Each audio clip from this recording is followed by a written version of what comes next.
Hi friends, are you embarking on a journey with Ansible Automation Platform? I got it. My name is Luca Berton and I was working with AAP for the latest 5 years and I got it. I know how hard it is to configure, manage and dealing with the day-to-day of this wonderful product. It also changed a lot with version 2.0, introducing container and a wonderful, great architecture.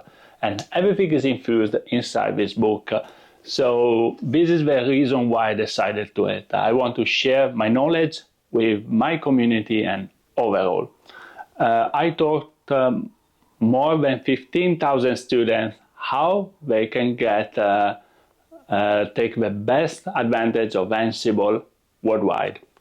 So everything is condensed in this book, and let me explain what are the most interesting part. Well, of course, first of all, let's start with the architecture and understand how it operates and the concept of Ansible Automation Controller. There is another component that is called Automation Hub, how we can leverage also event-driven automation. All of this might sound difficult, especially for beginners, but everything makes sense in the AAP design. So we start with understanding what is an Ansible execution environment, how we can leverage the automation mesh, especially when we would like to connect on different networks. And the most interesting part, in my opinion, are the installation scenarios, because we can configure in a different way and it's easy to get lost, especially when we have a lot of virtual machines spinning around.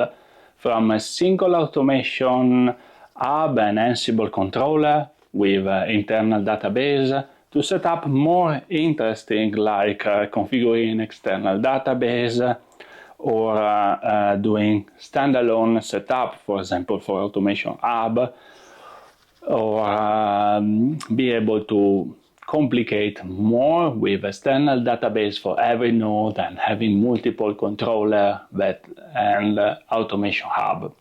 So this book has it all, because I know how difficult it is, especially configure load balancer in front, the node behind, and connecting with some Ansible mesh and execution environment that executes the code, and doing the troubleshooting is mind-blowing because there are so many components and the complexity is not on your favor.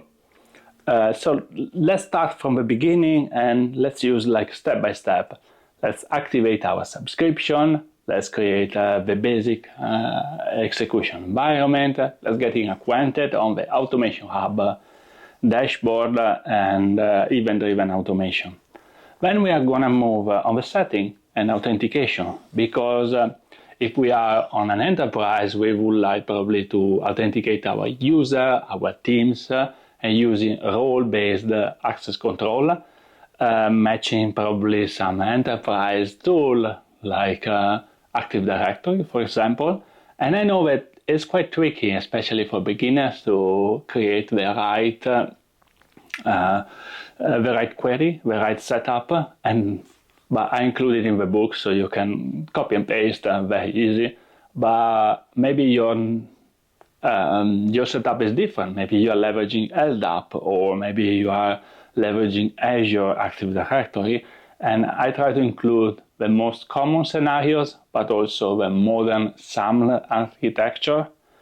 And but why we are doing why we are installing the AAP? Because in the end, we would like to simplify the day-to-day operations, like, for example, doing the basic of getting the log file, how we can aggregate this information in, for example, having some metrics in Prometheus, having some Grafana, so we can understand in every moment how our fleet is performing, how we can do also on the AAP side, how we can do backup, restore, how we can access the log file, how we can restart in the service when we get stuck, and sometimes we need to leverage some custom command.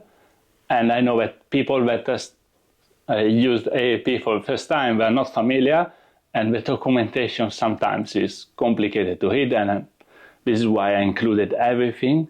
But also I want to give you more glimpse about what is the right GitOps approach to write our Ansible code in an editor and be able to use at speed.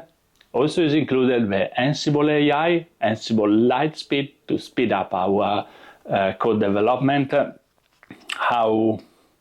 Okay, so we set up the basic, how we can leverage a typical hybrid cloud infrastructure. I'm talking about like the common cloud provider like Amazon Web Service, Azure, or Google Cloud Platform. How we can use, for example, Nutanix or Agnostic D, and how we can interface with Kubernetes. There are so many use cases, guys, especially for also for Ansible Network. This is one of the most common, how we can get a backup of our Cisco infrastructure, how we can leverage this type of resources. This is something that creates a real value in your company, because you implement once and then you forget. You got this for granted and you get a backup of all the appliances. If something broke down, you just need to replace the unit and simply restart from the restore.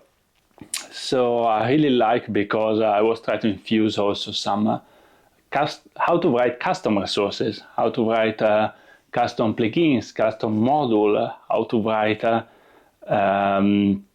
simple callback plugin to present the information in a different way, how to write a lookup plugin. This is something that I'm really proud about this book, especially this advanced area, and also how to interface with other tools to analyze the quality of the code that is running in our AAP, how we can get some dashboard that give us like a visibility of how good is the code and are we running bad code or how we can improve. Everything is included in this book, and also the connection between AAP and the upstream project AWX. They are very close, but they are not the same. Most of the people confuse, because AWX is the upstream only for the Ansible controller. Putting everything together, an Ansible Automation Platform is a great value, because it aggregates a lot of library, a lot of custom built, and the secret source of Red Hat.